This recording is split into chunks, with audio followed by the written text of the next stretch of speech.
Drop it.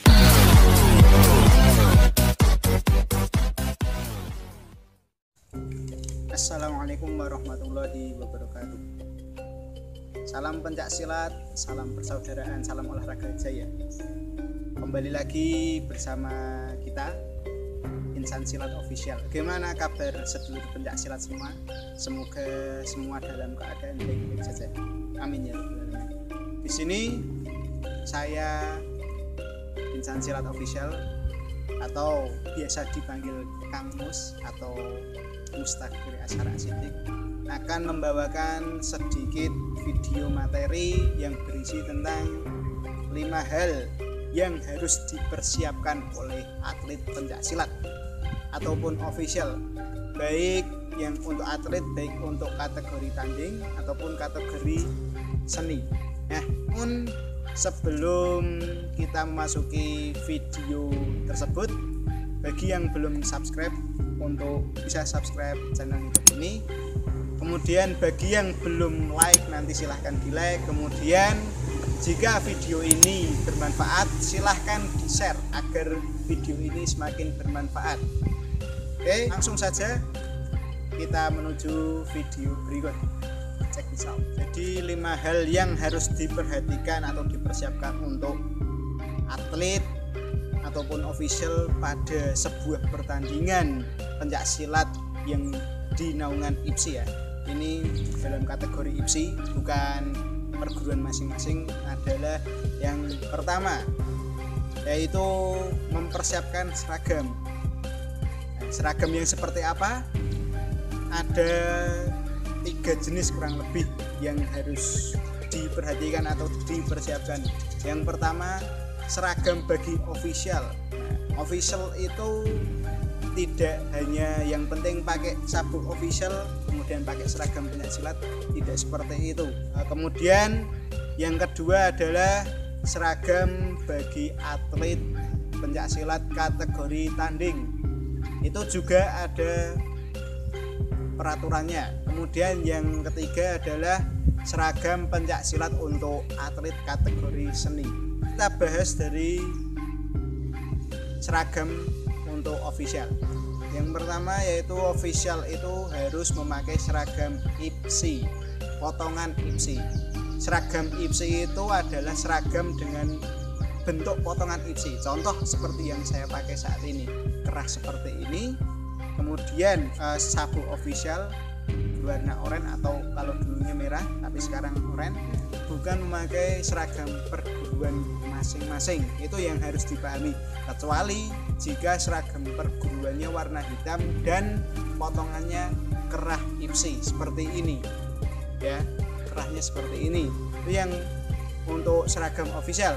Kemudian yang kedua, untuk seragam atlet pencak silat kategori tanding, maka di sini untuk atlet kategori tanding ini lebih longgar lagi daripada seragam official ataupun seragam atlet seni. Untuk atlet kategori tanding ini, jika di suatu tempat atau di suatu daerah atau di provinsi tertentu biasanya masih memperbolehkan menggunakan seragam perguruan masing-masing. Namun untuk di beberapa daerah, contoh di provinsi DIY Yogyakarta, untuk standarisasi maka atlet dan official diharuskan untuk menggunakan seragam IPSI, potongan IPSI seperti ini. Yang ketiga adalah seragam atlet kategori seni. Nah, ini atlet kategori seni ini juga agak ribet sebenarnya. Ini untuk atlet kategori seni ini seragam pertandingannya adalah seragam yang juga harus menggunakan potongan IPSI seperti ini jika itu pertandingannya di ranah IPSI. Ingat, ranah IPSI bukan ranah perguruan masing-masing ya.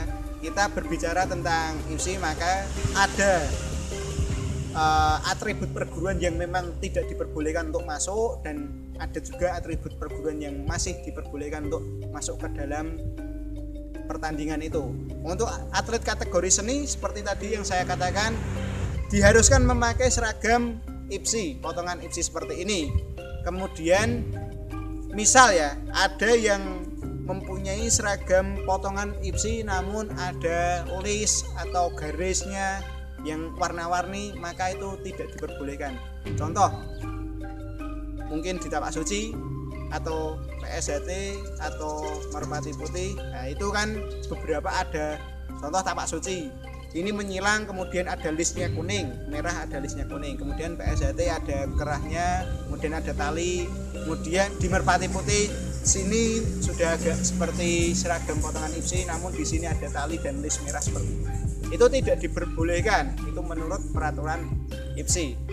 Malah yang diperbolehkan contoh misalkan seragam potongan IPSI namun masih milik perguruan itu, contoh seperti Persinas Asad.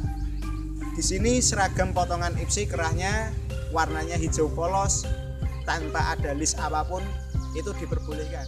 Yang kedua adalah untuk atlet tanding yang harus dipersiapkan adalah body protector dan ginetal atau pelindung alat vital atau pelindung kemaluan. Untuk pelindung kemaluan itu sebenarnya seharusnya setiap atlet itu wajib memiliki sendiri. Nah, itu inventaris milik pribadi.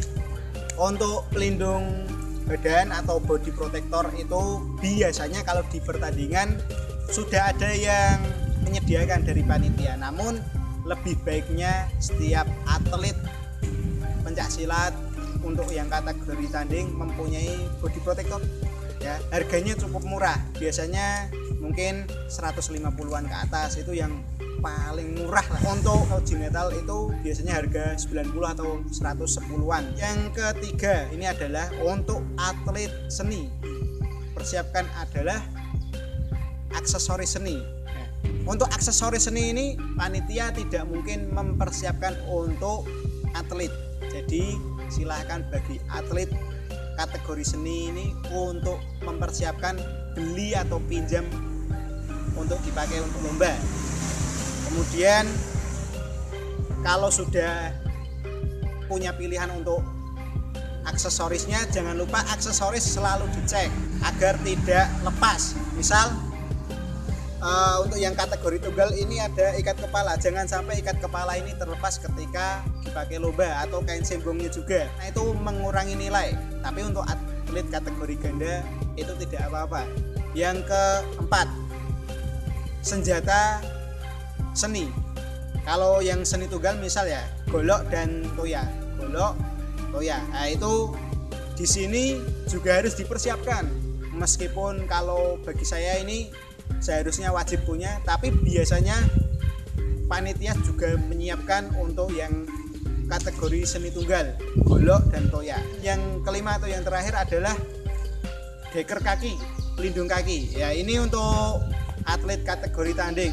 Kategori tanding ini pelindung kaki atau deker kaki kalau menurut peraturan IPSI itu tidak diwajibkan, tapi untuk menjaga diri dan itu untuk jangka yang panjang, jangka ke depan yang lama sekali, maka saran saya untuk atlet tanding untuk selalu memakai perlengkapan perlindungan diri yang lengkap dari body, pelindung kemaluan, dan deker. Itu saja. Jika ada pertanyaan silahkan ditanyakan di kolom komentar. Kemudian kritik dan saran yang membangun kami tunggu agar channel ini semakin berkembang besar. Oke, yang terakhir sebelum saya tutup, saya akan menjawab beberapa pertanyaan dari sedulur kita. Ya, yang pertama dari saudari Triwahyuni.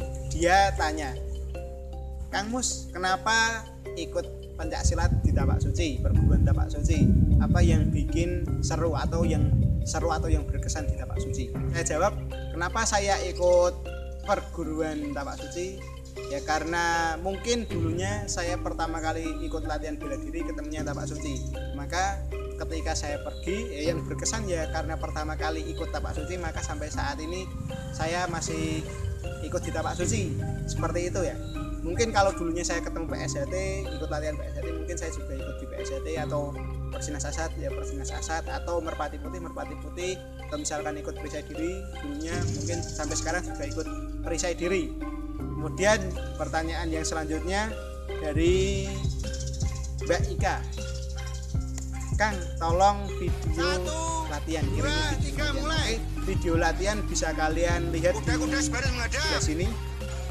Di sini ya. Ke kanan dan ke kiri, jangan cuma ke kanan. Nanti silakan untuk link lengkapnya bisa kalian lihat di bawah sini. Itu. Kemudian masih dari yang sama, dari orang yang sama pertanyaannya dari Mbak Ika, kapan latihan lagi ya?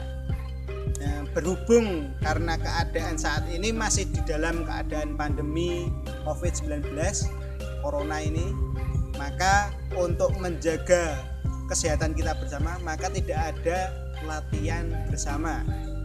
Tapi untuk menjaga kualitas diri maka tetap harus ada latihan mandiri. Kalau saran saya pribadi masih melaksanakan latihan mandiri. Contoh lari satu hari itu minimal 15 menit, meskipun itu kategorinya sangat minim waktunya 15 menit.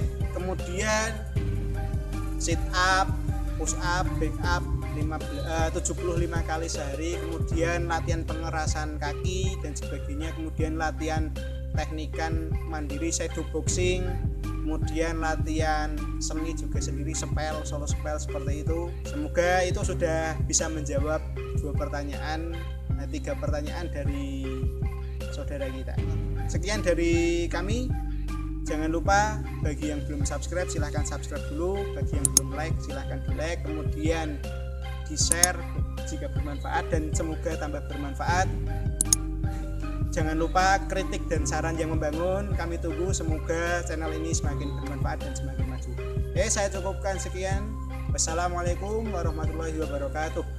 Salam pencaksilat, salam persaudaraan, salam olahraga jaya.